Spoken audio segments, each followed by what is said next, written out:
Les économies, on commence à avoir une piste, et notamment il y en a une qui a fait polémique aujourd'hui, et qui va faire polémique, c'est de repousser la revalorisation des retraites de 6 mois, qui interviendrait non pas le 1er janvier, mais le 1er juillet, à la clé, un peu plus de 3 milliards d'euros d'impôts.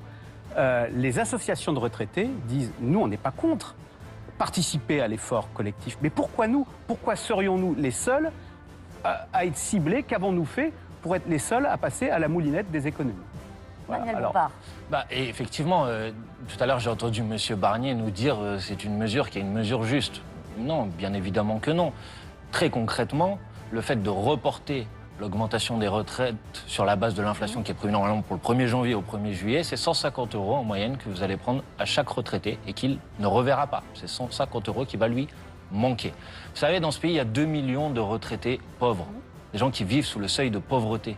Pourquoi ces gens-là qui vivent sous le seuil de pauvreté devraient se voir retirer encore 150 €? Comment peut-on dire qu'une mesure de cette nature est une mesure juste? Si maintenant vous voulez trouver des idées de nouvelles recettes, mais il y en a des millions des idées de nouvelles recettes, mais il suffit taxer les d'aller entreprises cibler...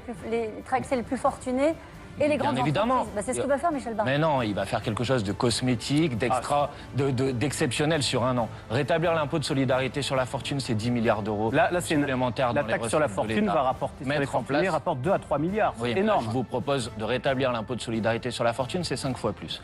Mettre en place une véritable taxation des super profits, comme on l'a proposé à de multiples reprises. Et vous avez toujours voté contre. Et aujourd'hui, vous venez nous dire, peut-être qu'il faut faire autrement, mais vous venez nous dire tous ici, vous venez nous dire, non, il ne faut pas toucher aux retraités. Mais tous, vous vous apprêtez à laisser ce gouvernement en place parce qu'il va y avoir un vote sur une motion de censure la semaine prochaine. Vous avez tous dit, attendez, monsieur Ciotti, laissez-moi terminer ma phrase, vous allez voir, monsieur Ciotti. Vous n'êtes pas désisté pour les candidats de Renaissance? Monsieur Ciotti, c'est les Français, c'est les Français qui vont voter. Mais vous allez voir. Vous êtes ensemble, là? Attendez, laissez-moi terminer, vous allez voir. Ça va être très simple. Mardi prochain, il va y avoir une motion de censure à l'Assemblée nationale. Mardi prochain, il va y avoir une motion de censure à l'Assemblée nationale. Tous, monsieur Ciotti, je vous ai entendu mardi, vous avez dit l'augmentation des impôts et des taxes sur les Français, c'est une ligne rouge. Donc si vous appliquez votre ligne rouge, vous allez voter la censure, c'est ça? Vous allez voter la censure? Pas la vôtre. Donc vous allez laisser le gouvernement en place. Laisser le gouvernement mettre en